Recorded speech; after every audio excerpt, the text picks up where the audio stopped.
गुंदनी रियासत हरियाणा के कस्बा गोबंदपुरा के अछूत रंबू के यहाँ पैदा हुई। उसी तरह जैसे गरीबों के बच्चे खामोशी से पैदा हो जाते हैं। रात गए जब रंबू चर्च के नशे में धुत देवरी में पड़ा था और असीली के दर्द उठा। घर में और कोई नहीं था और शदीद तकलीफ के आलम में उसने रंबू को झंझोड़ कर उठाने की कोशिश की, लेकिन रंबू तो उस वक्त अंदर सभा में बैठा दम लगा रहा था। वो आंखें बंद किए मुस्कुराने के सिवा और कुछ ना कर सका। दुखियारी मालूम होती है बेचारी, तेरा इस गांव में कोई नहीं, मेरा संसार में कोई नहीं है सखियो, भगवान जाने मैं कहाँ से आई हूँ। तुम जाओ, अपना वक्त ज़ाया ना करो, जाओ। वो आगे बढ़ गई। अरे सुन तो बसंती, सुन तो, रुक जा। लड़कियों ने आगे बढ़कर उसे पकड़ लिया और रुक कर उसे देखने लगी। आगे बस्ती गुलाबचंद है। अच्छा, हम सब वहीं रहते हैं। जब संसार में तेरा कोई नहीं है, तू हमारे साथ नहीं रह सकती? एक खूबसूरत सी लड़की ने आगे बढ़कर कहा। तुम्हारे साथ? राजकमल ने उदास सी निगाहों से उसे देखा। हाँ, हमारे साथ। तुम रखोगी मुझे? हाँ, तेरी रोटी भारी थोड़ी पड़ेगी हम पर। बाबा से तो पूछ लेती परिमका, चंद लड़कियों ने कहा। कोई बुरा काम कर रही हूँ जो बाबा मना करेगा? पूछ लूँगी फिर कभी। प्रेमा ने जवाब दिया। फिर उसने राजकमल का बाजू पकड़ लिया। तुझे मेरी सौगंध बसंती, मेरा मन ना तोड़, मेरे साथ चला। और राजकमल उसके साथ चल पड़ी। हम सब खेतों में काम करेंगे बस दोपहर तक, फिर घर वापस चलेंगे। हमारे साथ खेतों में? प्रेमा ने पूछा और राजकमल ने उसकी तरफ देखकर गर्दन हिला दी। तो फिर चल, बड़ा स्वाद आएगा खेतों में, बस ठठोल करते समय आ। और वो उन दोनों के साथ वापस चल पड़ी। लड़कियां भी उसके बारे में जानकर हंस रही थी और राजकमल उनकी बातों से बेज़ाहिर अनजान, लेकिन दिल ही दिल में उनसे लुत्फ़ अंदोज़ होती हुई उनके साथ चल पड़ी। इन देहाती लड़कियों की गुफ्तगू उसे बहुत दिलकश लग रही थी। सादा सी, मासूम सी, महलों पर राज करने वाली राजकमल आज भी अगर चाहती तो पहले की तरह बड़ी रियासतें उसके ज़ैरे लगी होती। सहारा तो वह पहले भी थी, लेकिन अब बात ही कुछ और थी। अब वो न जाने क्या से क्या हो गई थी, लेकिन अब उसके जहन में एक ठहराव पैदा हो गया। अब उसकी सोच तब्दील हो गई। राजगद्दी से अब उसे कोई दिलचस्पी नहीं रह गई थी, क्योंकि वो उसकी पहुंच से बाहर नहीं थी। अब तो वह दिलों पर हुक्मरानी चाहती थी। अब तो वह संसार को अपनी पसंद के हर मिनश को अपना गुलाम देखना चाहती थी। और बिलाशुबा उसने जो अपना म्यार बना लिया था, उसके मुताबिक खुद को फ़रोख्त किया। उसने अपनी पसंद को कोई अहमियत नहीं दी और एक उम्दा कारोबारी की तरह अपने मन के सौदे किए। लेकिन अब वो सरमायादार थी। हुस्न की दौलत और मुनाफा थी। वो बजाते खुद आसान ना थी, ना जाने किसे खरीद ले। चुनाचा अब वो खरीदार थी और वो खुशबख्त थे जिन पर उसकी निगाह ठहर जाती। लेकिन उसके साथ उसकी बदबख्ती भी कोई शुबा नहीं रह जाता था। जैसे किशोरी लाल नागन का रुख भी कर्जा हो जाए, जहर फैलता चला जाता है और उस जहर को कौन रोके। और बस्ती गुलामचंद में थी। ना जाने इस बस्ती की किस्मत कौन कौन से हंगामे लिखे हुए थे। लड़कियां खेतों में पहुंच गई। जवार बाजरे के खेत लहलहा रहे थे और उनमें सूंदी सूंदी खुशबू रची हुई थी। बहुत से मर्द और औरतें काम में मशगूल थे। आने वालियों को उन्होंने एक नज़र देखा, मुस्कुराए और अपने काम में मशगूल हो गए। बैठो बसंती, प्रेमा ने बड़े प्रेम से कहा और राजकमल बैठ गई। तुम कहो तो मैं थोड़ा सा काम कर लूँ? कर लो, राजकमल ने कहा। तुम उदास तो नहीं होगी? नहीं, उसने मासूमियत से गर्दन हिला दी। अरे तू बसंती को भी साथ क्यों नहीं ले जाती? ना जाने चाचा कहाँ काम पर लगाए। पहले चाचा से पूछ ले, फिर उसे आकर ले जा। हाँ, ये ठीक है। तू बैठ बसंती, मैं अभी आई। मैं बैठी हूँ, राजकमल ने कहा और प्रेमा एक तरफ चल पड़ी। दूसरी लड़कियां भी तितर बितर हो गई थी। राजकमल ने मुस्कुराते हुए उस हसीन माहौल को देखा। सब्ज लहलहाते पौधों के दरमियान सीधे सादे लिबासों में मलबूस किसान जिंदगी की उलझनों से बेनियाज अपने कामों में मसरूफ थे। लेकिन कैसी पुरसकून जिंदगी है। कोई अनोखी तबीयत ही नहीं है और उनके दिलों में जितनी सोच है, जितनी ज़रूरत है, पूरी हो जाती है। ना लंबी चाहत, ना लंबी मुसीबत। और उसने एक ठंडी सांस ली। उन्होंने आँख इस आज़ाद ज़िंदगी में खोली थी। अगर वो ज़िंदगी की दूसरी हकीकतों से आशना होते तो इतने पुरसकून ना होते। उसने गर्दन झुका ली। जमीन पर नन्ही नन्ही कोंपलें उगी हुई थी, ऐसी कोंपलें जो ताज के पौधों के साथ खुद ब खुद निकल आती हैं और उन पौधों के साथ खतरनाक समझकर उखाड़ दिया जाता है।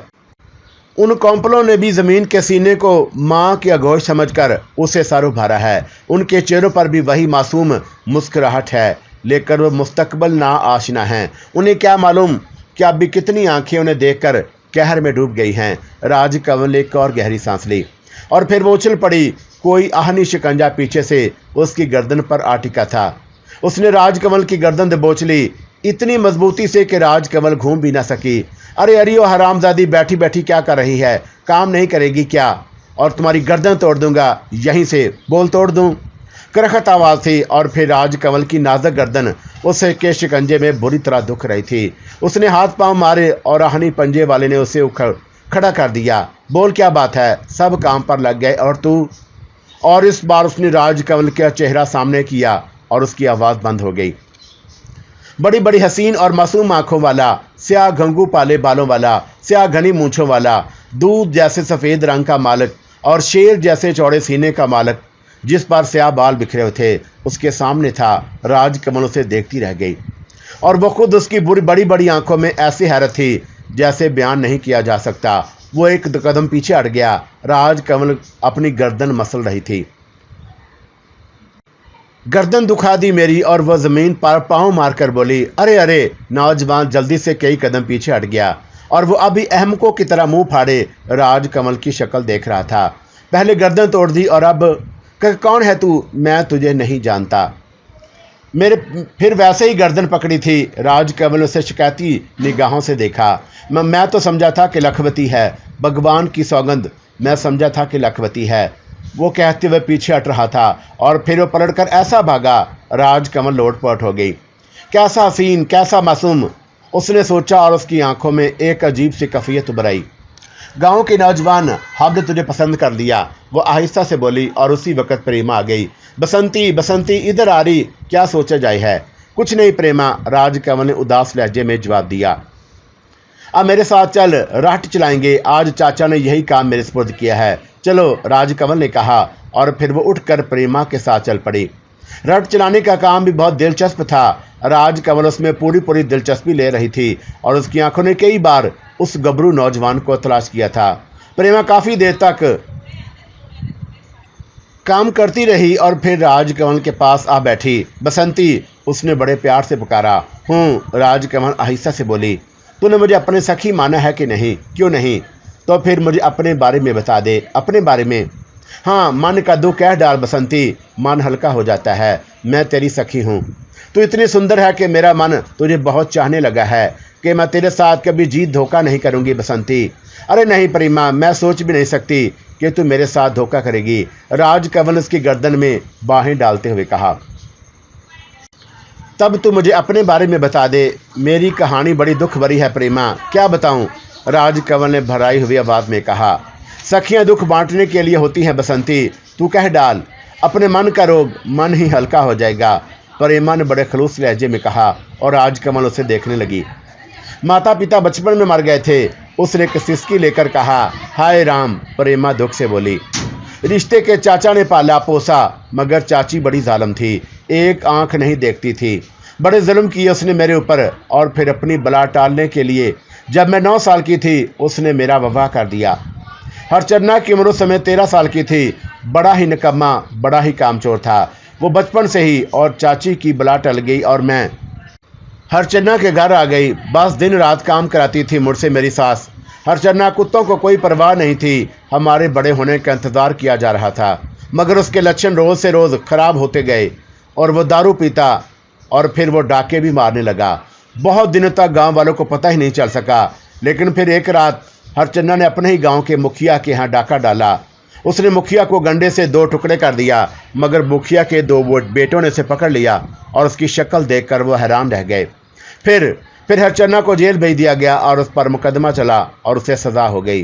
बड़ी मुश्किल से मेरी सास ने मुझे 2 साल तक घर रहने दिया, मगर वह मुझसे और ज़्यादा नफरत करने लगी। दिन रात कोसती थी और मुझे अपना बेटे का कातिल समझती। बताओ मेरा क्या कसूर था प्रेमा? फिर उसने मुझे घर से निकाल दिया। राजकमल रोने लगी। प्रेमा भी गरीब उसके साथ ही रोने लगी थी और रोते हुए वो कह रही थी, ना रो मेरी सखी ना रो, भगवान नाश करेगा उन हथियारों को, तेरा कोई दोष न था, नरक में जलेंगे सारे के सारे। और अब मेरी सखी तू मेरे साथ रह, बड़ी आराम से रहेगी, हम खेतों में काम किया करेंगे, मेरे बाबा बहुत अच्छे हैं, मेरी माता जी भी तुझसे प्रेम करेगी, और भैया वो तो बड़ा ही हंसोड़ है, बस हर वक्त हंसता ही रहता है, बड़ा ही जाला है मेरा भैया, और वो भी तो तू मुझे ना निकाल देंगी प्रेमा, राजकमल ने सिसकी लेकर कहा। अरे नहीं, तू देखना तो सही। अच्छा, राजकमल ने आंसू पोंछ लिए। फिर काफ़ी देर तक प्रेमा उसे अपने गांव के बारे में बताती रही, जाने कहाँ कहाँ की बातें करती रही, यहाँ तक कि दोपहर हो गई और हू की आवाज़ें उभरने लगी। चल छुट्टी हो गई, प्रेमा मुस्कुराते हुए बोली, बस काम खत्म। हाँ, इतनी जल्दी? धूप तेज हो रही है और धूप में लड़कियों को काम नहीं करने दिया जाता, बस मर्द शाम तक काम करेंगे, लड़कियों की छुट्टी। अब क्या करोगी? घर चलेंगे, बस आओ। प्रेमा ने अपना लिबास दुरुस्त किया और राजकमल को साथ लेकर चल पड़ी। दूसरी लड़कियां भी जमा हो रही थी और फिर वो हंसता हुआ ये गोल वापस चल पड़ा। राजकमल के बारे में तरह तरह के सवालात किए जा रहे थे और प्रेमा उन्हें जवाब दे रही थी। बड़ी खुश थी वो। फिर बस्ती आ गई, लड़कियां अपने अपने घरों में घुस गईं। सिर्फ 2 लड़कियां प्रेमा के साथ उसके घर तक आई थी। घर में प्रेमा का बाप भी मौजूद था। अरे बाबा, तुम कब वापस आ गए? थोड़ी देर पहले प्रेमा, मेरा जी अच्छा नहीं था, बूढ़े किसान ने जवाब दिया। ये कौन है प्रेमा? अपने गांव की तो नहीं है, प्रेमा की मां बोली। मेरी सखी है मां, मेरे साथ रहेगी। कोई हर्ज है मां? प्रेमा ने पूछा। कोई हर्ज नहीं प्रेमा, मगर ये है कौन? आ बेटी, बाप बैठ, कहाँ से आई है?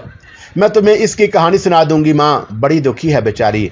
ठीक है प्रेमा, इसे अपने साथ ले जा, भोजन करा, बड़ी सुंदर है, बड़ी ही प्यारी। और प्रेमा खुश हो गई। राजकमल उसके साथ अंदर कोठे में आ गई। प्रेमा के घर वाले बेचारे सीधे साधे थे। राजकमल को ये लोग पसंद आए थे। बहरहाल शाम तक प्रेमा ने माता पिता को राजकमल की सुनाई हुई कहानी सुना दी और उसके माता पिता भी मुतासर हुए थे। और फिर प्रेमा के बाप दुर्गानाथ ने उसके सर पर हाथ रखते हुए कहा था, चिंता न कर बेटी, ये तेरे माता पिता का घर है। भगवान की सौगंध, तू हमारे लिए प्रेमा से कम नहीं है, तू हमारी अपनी बेटी है, तुझे कभी नहीं महसूस होगा कि तू हमारी पुत्री नहीं है। राजकमल ने गर्दन झुका ली। फिर सूरज डूबा भी नहीं था कि बाहर से धार सुनाई दी, प्रेमा, अरे ओ प्रेमा, कहाँ मर गई? और यह आवाज़ सुनकर राजकमल चौंक पड़ी। यह आवाज़ जानी पहचानी थी, उसे सुने हुए ज़्यादा देर नहीं हुई थी। आई भैया, कहीं से प्रेमा की आवाज़ सुनाई दी और उसी वक्त दरवाजे से खुश्क लकड़ियों का एक ढेर अंदर दाखिल हुआ। आधा बदन ढका हुआ था और काफ़ी वजी शख्स था। राजकमल जल्दी से आगे बढ़ी। हाथ लगा रही, हाथ लगा, जल्दी, गर्दन टूटी जा रही है, आवाज़ सुनाई दी और राजकमल जल्दी से आगे बढ़ गई। उसने सहारा देकर सूखी लकड़ियों का गट्ठा नीचे उतरवा दिया और लकड़ियों के नीचे से जो चेहरा नमूदार हुआ उसे देखकर उसके होंठ मुस्कुरा उठे। ये वही था। इतनी देर से हलक फाड़ फाड़ कर वो मखसूस अंदाज में बोला, लेकिन उसने जल्दी से राजकमल को पहचान लिया और अपना जुमला अधूरा छोड़कर वह फिर उछल पड़ा। तू, वो बोला और फिर उछल कर अंदर भागा। साथ ही वो चीखता भी जा रहा था, बचाओ बचाओ चुड़ैल, बुतनी, पिछली पैरी, बचाओ बचाओ। अरे अरे, क्या हुआ भैया? भैया को तो सही। और अंदर के दरवाजे से प्रेमा निकल आई और नौजवान उससे टकराते टकराते बचा। भूत, भूत, भगवान की सौगंध, भूत, वो देखो। हाय भैया, कहाँ है भूत? भूत नहीं, भूतनी है वो तो। और प्रेमा की निगाह राजकमल पर पड़ी और उसने नौजवान का गिरेबान पकड़ लिया। जरा फिर से कहकर तो देखो इसे भूतनी, उसने आंखें निकाल कर कहा। भूतनी? नौजवान जल्दी से बोला। बाबा, बाबा देखो, इस भैया के बच्चे ने आते ही। अरे कहाँ है शंकर? अंदर से बाबा की आवाज़ आई। भूतनी बाबा, भूतनी। शंकर इंतहा पसंद था और फिर वह मंदिर की तरफ भागा। प्रेमा उसे घूरती रह गई। राजकमल खामोश खड़ी थी, उसकी गहरी निगाहें इस दौरान नौजवान का जायजा लेती रही थीं और वह दिल में सोचती रही थी कि ज़्यादा ना उछलो बच्चू, सारे कस बल ना निकाल दिए तो राजकमल नाम नहीं, जिंदगी भर के लिए उछलना भूल जाओगे। बसंती, तू भैया की बात का बुरा मत मानना। सुना बसंती, वो बड़ा ही नटखट है, प्रेमा ने कहा। तुम्हारा भैया है, मैं बुरा कैसे मानूंगी प्रेमा? राजकमल ने मुस्कुराते हुए कहा। सच, बड़ा ही शरीर है पर मन का बड़ा ही अच्छा है। हाँ हाँ, तुम सब भी अच्छे हो प्रेमा, आओ अंदर चलें, आओ। और दोनों अंदर दाखिल हो गई। शंकर पिताजी के पास बैठा हुआ था। राजकमल को देखते ही उछल कर खड़ा हो गया। अब बस भी करो भैया, शरारत की भी कोई हथा होती है, प्रेमा ने मुंह बनाते हुए कहा। मेरे प्राण निकले जा रहे हैं और तू उसे शरारत कह रही है। क्यों मरे जा रहे हो? मुझे बता दे ये कौन है प्रेमा? ये मेरी सखी बसंती है। तेरी सखी? तू और क्या? ओहो, भगवान का शुक्र है, मैं तो कुछ और ही समझा था। क्या समझे थे तुम भैया? भूतनी, शंकर ने फट से कह दिया। शंकर? शंकर की मां चीखी। तू मेहमान का अपमान कर रहा है। अपमान कर रहा हूं? और फिर उसे भूतनी क्यों कह रहा है? ना जाने क्यों मां, इसे देखकर मेरे मन में बस यही ख्याल आता है। क्या इसकी शक्ल भूतनियों की सी है? प्रेमा ने बुरा मानकर कहा। अरे नहीं प्रेमा, भूतनियां तो बड़ी ही सुंदर होती हैं। इंसानों में इतनी सुंदर नारियां कहाँ होती हैं? जभी तो मैं इसे भूतनी समझ रहा हूं। और राजकमल ये दलील सुनकर हंस पड़ी। उसे हंसता देखकर सबके चेहरों पर रौनक आ गई, वरना सब ये सोच रहे थे कि वह शंकर की बातों का बुरा मान रही होगी। शंकर की मां जल्दी से बोली, सदा का बैरागी है ये तो, ना जाने क्या क्या उल्टी सीधी बकता रहता है। तो इसकी बातों का बुरा मत मानना बसंती। बेटी, बकने दे से जो बक रहा है। मैं कोई इसे तो बुरा थोड़ी कह रहा हूँ माँ, बस मैंने ये ऐसे ही कह दिया था। अच्छा चल, मुंह हाथ धो, माँ ने कहा और उठकर मकान के दूसरे हिस्से की तरफ चली गई। राजकमल एक गहरी सांस ली और प्रेमा की तरफ देखकर मुस्कुराने लगी। मचंडा राजकमल की खिदमत में हाजिर था और हाथ बांधे खड़ा था। क्या बात है मचंडा? ऐसे ही चला आया था देवी, आपने काफ़ी समय मुझे याद नहीं किया। क्या तू हमारे इर्द गिर्द नहीं रहता मचंडा? रहता हूँ देवी। तब तो तुझे मालूम होगा कि हम क्या कर रहे हैं। हाँ देवी, और आपका गांव के इन बासियों में खो गई हैं। तुझे नहीं मालूम मचंडा, हमने कैसे कैसे समय गुजारे हैं, हम क्या कर रहे हैं। राजकमल एक गहरी सांस लेकर बोली। मचंडा तुम्हारा दास है देवी, इसे तुम्हारे बारे में सब कुछ मालूम है। तब फिर तू समझता क्यों नहीं? इस माहौल में हमें नयापन नजर आया है। हम यहाँ से कुछ समय यहाँ बिताना चाहते हैं। मचंडा को कोई एतराज़ नहीं देवी, दास तो आपके चरणों में यूं ही आ गया था और तब कोई हर्ज नहीं मचंडा, आज्ञा दे देवी। ठीक है तू जा, अभी सब ठीक है, राजकमल ने कहा और मचंडा निगाहों के सामने से गायब हो गया। राजकमल ने एक गहरी सांस ली और फिर होंठों ही होंठों में बड़बड़ाई। सब ठीक है मचंडा, शिकार खुद ब खुद जाल की तरफ बढ़ रहा है। बहुत थोड़ा समय है और वो फंस जाएगा। फिर वो चारपाई पर लेट गई। आज वो प्रेमा के साथ खेत पर नहीं गई थी। उसने कहा था कि उसका जी अच्छा नहीं है। शंकर और दुर्गानाथ पहले ही चले गए थे। फिर प्रेमा चली गई और काफ़ी देर के बाद प्रेमा की माँ ने उसे आवाज़ दी, बसंती। जी माँ जी। वो जल्दी से माँ जी के पास पहुँच गई। अरे मैंने बुलाया थोड़ा ही था, मैं तो सिर्फ पूछ रही थी कि आज तू नहीं गई है। नहीं माँ जी। जी कैसा है? ठीक हो माँ जी, कोई ख़ास बात नहीं, उसने जवाब दिया। राजकमल में अब एक खूबी पैदा हो गई थी। पहले वह सिर्फ वहाँ झुकती थी जहाँ उसका बड़ा मफाद होता था। वो सिर्फ उसे घास डालती थी जिससे उसे काम लेना होता था। लेकिन अब वह हर माहौल में खुद को जम कर लेने की आदत डाल रही थी और वो खुद को कुंदन बना रही थी। वो हर माहौल से वाकिफ हो जाना चाहती थी ताकि कहीं अजनबियत ना रहे। बसंती बनकर वो एक नेक और मासूम लड़की का किरदार अदा कर रही थी। उसकी शक्ल ही ऐसी थी कि बड़े बड़े घाघ धोखा खा जाएं। क्या मजाल जो किसी को शक में मुब्तला कर जाए। चुनाचा सब भी उससे मेहनत करने लगे थे। प्रेमा की माँ उसे बेटी से माँ समझती। यही हालत उसके पिता की थी और वो गया शंकर तो नौजवान था और उसे बेहद दिलचस्प, मासूम और खलंडरा। और आज कमल को सीधी सादी शरारतें बहुत पसंद थीं और अभी तक उसने उस शख्स के बारे में बुरे अंदाजे से नहीं सोचा था। मैं कह रही थी कि अगर जी अच्छा ना हो तो वीर जी के पास चले जाओ, वो दवा दे देंगे, ठीक हो जाओगी।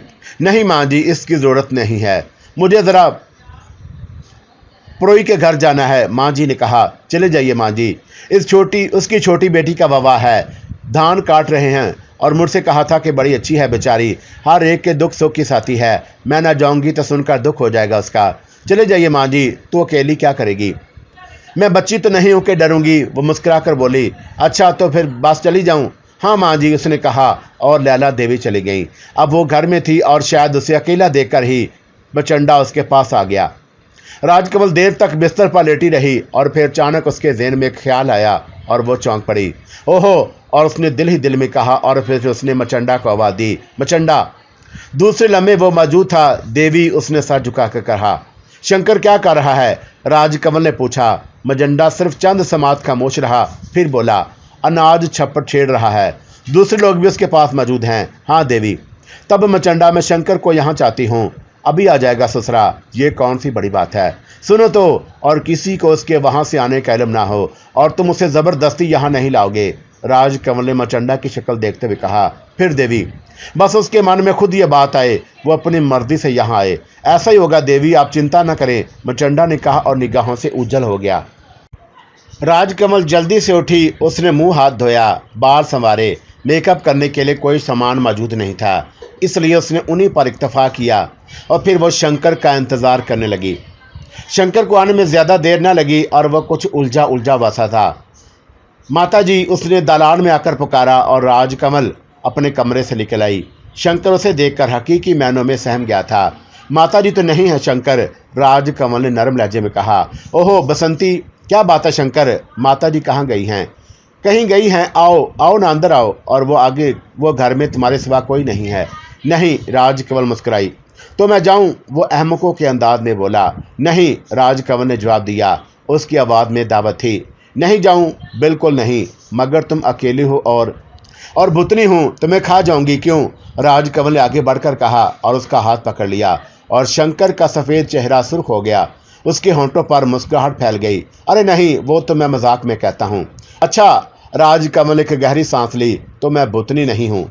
नहीं बसंती, तुम तो बेहद सुंदर हो। सच? हाँ। शंकर का लहजा खुमार में डूब गया। अब बैठोगे भी या यूं ही खड़े रहोगे? आओ। वो उसे अंदर खींचने लगी। राजकमल उसे अंदर कोठे में ले गई और फिर उसने शंकर के दोनों शानों पर दबाव डालकर उसे पलंग पर बिठा दिया। शंकर बदहवास सा नजर आया।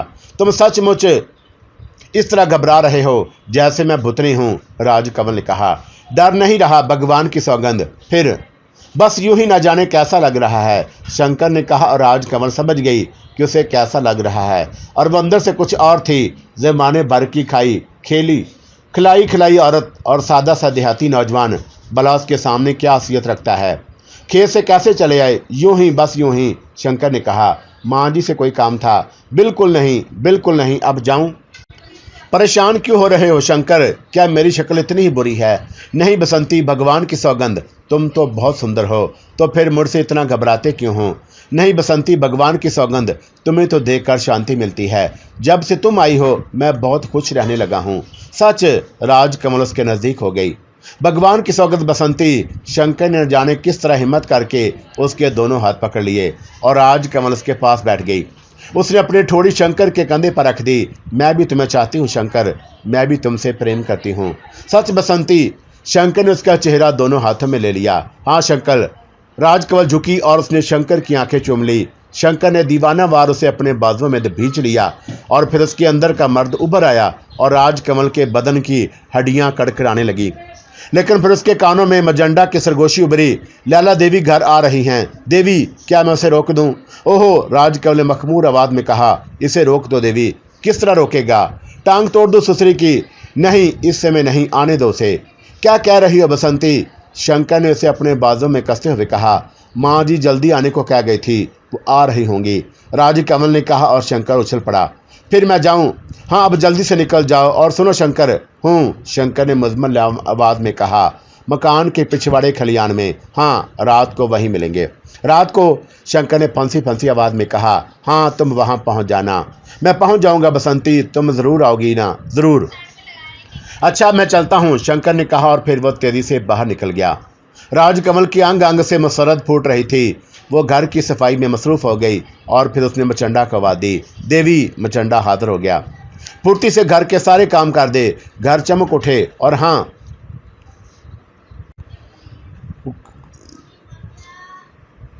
लैला देवी कहाँ हैं? बस घर के दरवाजे से थोड़ी दूर। उसने शंकर को घर से निकल तो नहीं देखा। नहीं देवी, ऐसी बातों की तुम चिंता ना किया करो, ये मचंडा का काम है। शंकर तो बदस्तूर अपने खेतों में काम कर रहा था। किसी ने उसकी गैर हाजिरी को भी नहीं महसूस किया, क्योंकि उसकी जगह मेरा एक बैर काम कर रहा था। तू वाकई सच्चा मित्र है मचंडा, राजकमल मसरूर लहजे में बोली। शंकर की मजबूत बाहों और उसके कवारे बदन की खुशबू ने राजकमल को मस्त कर दिया था। असल में महारानी तो अब भी वो बनी थी, इब्तदा में ना अपने मन में।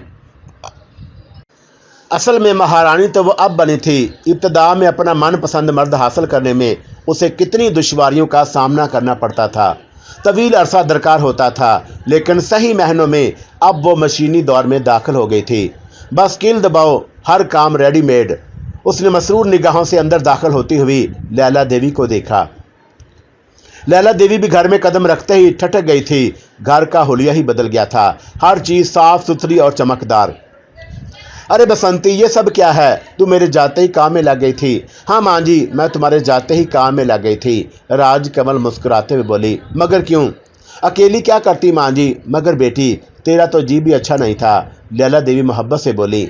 अब सब अच्छा हो गया है माँ जी। मगर बेटी, तूने तो अजीब रंग दिखाया है।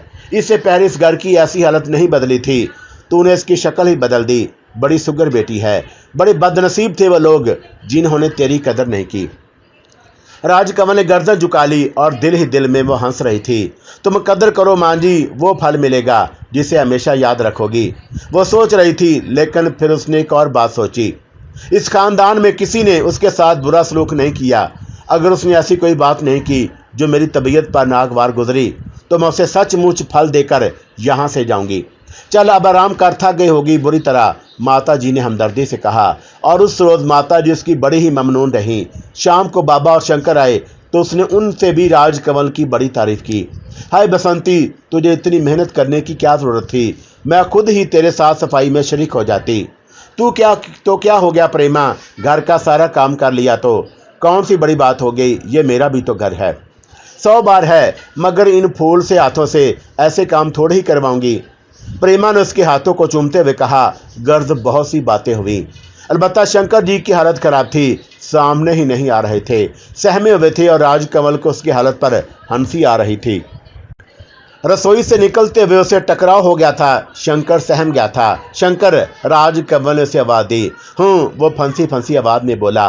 दम क्यों निकल रहा है तुम्हारा? कहाँ? उसने गर्दन टटोल और राजकमल हंस पड़ी। बड़े ही बुद्धू हो। हाँ, शंकर ने जोर जोर से गर्दन हिलाई। सुनो, राजकमल उसका दामन पकड़ते हुए बोली। खुद को संभालो। कैसे संभालूं? शंकर ने उसी अंदाज में कहा। रात की बात मत भूलना, समझे? राजकमल बोली और आगे बढ़ गई थी और उसकी जैसे रूह कब्ज हो गई थी। उसके हाथ पांव में सनसनाहट हो रही थी, लेकिन रात को चारपाई पर जैसे खटमल हो गए थे। किसी को चैन नहीं आ रहा था। दूर, बहुत दूर, और उस कोठे के दीवार की दूसरी तरफ बसंती सो रही थी। आहिस्ता आहिस्ता अपनी मंजिल की तरफ बढ़ रहा था और उसने परेशान निगाहों से चारों तरफ देखा और फिर इर्द गिर्द के खामोश माहौल पर निगाहें दौड़ाईं। बाबा गहरी नींद सो रहे थे और उसने राजकमल के बारे में सोचा और फिर उसके दिल से एक आवाज निकली। हाय राम, मैं क्या करूं? और दिल ने जैसे जवाब दिया, गिरेगा क्या, जा, वो तेरा इंतजार कर रही है। और वो उछल पड़ा।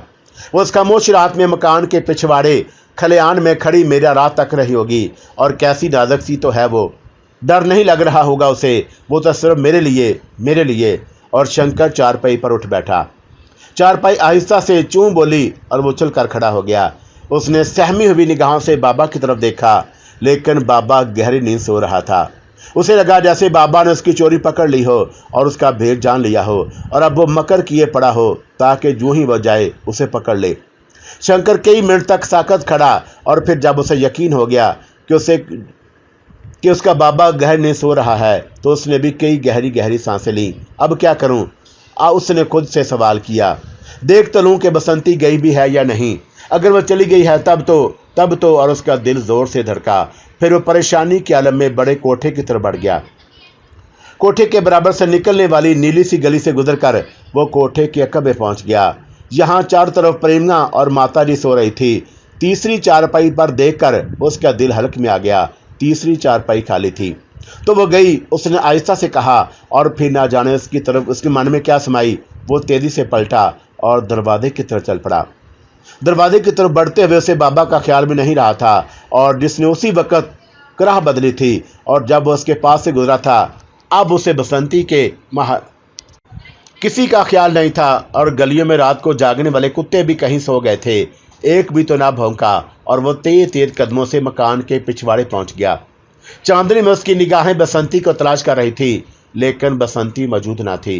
कहाँ गई? उसने परेशानी से सोचा। क्या यहाँ नहीं आई? और फिर ना जाने कहाँ से उसके मुंह से एक लरसती हुई आवाज निकली।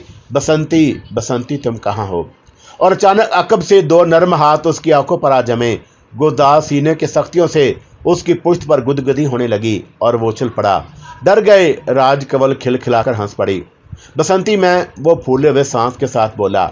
इतनी देर क्यों लगाई, बोलो। बसंती ने बेतकल्फी से उसका कुर्ता पकड़ लिया और शंकर हार मारने वाली निगाहों से उसे देखने लगा। बसंती, उसने गहरी सांस लेकर कहा। मेरा मन डर रहा है बसंती। ओहो, मन डर रहा था। औरत होना, ये इतनी बड़ी बड़ी मूछें क्यों लटका रखी हैं? मैं औरत होकर ऐसी डरावनी रात में इतनी दूर आ गई और तुम मर्द होकर भी डर रहे हो, क्यों? मैं रात से नहीं डर रहा बसंती। फिर? मैं तेरी इज्जत से डर रहा हूँ। दुनिया क्या कहेगी बसंती? यही ना कि तू बेसहारा थी, हमने तेरी बेचारगी से फायदा उठाने की सोची। दुनिया के सामने ढोल कर तुम जाओगे, कौन बताएगा दुनिया को? दुनिया खुद समझ लेती है। हाँ, तुम समझाओगे तो जरूर समझ लेगी। अरे बुद्धू दास, कुछ अकल है कि खरीदी होती? सुनो, दुनिया के सामने तुम मुझसे खूब नफरत किया करो, मेरी हर बात में कीड़े निकाला करो, ताकि कोई ये ना सोचे कि हमारे तुम्हारे दरमियान प्रेम है। बाकी हर रात हम इसी जगह मिला करेंगे, और यहाँ किसी ने देख लिया तो आंखें फूट जाएंगी उसकी। तुम चिंता मत करो, मुझे कोई चिंता नहीं है बसंती। मैं भी तुमसे प्रेम करने लगा हूँ, बस मुझे तेरी इज्जत का ख्याल है। हम पहले से परेशान क्यों हैं शंकर? तुम तो पगले हो, बस जो मैंने कहा है वही करो। आओ बैठो। और खलियान के ढेर नरम बिस्तर बन गए और आज केवल उस बिस्तर पर धरात हो गई। मेरी तरकीब कैसी है शंकर? उसने चांदनी में बल खाते हुए कहा।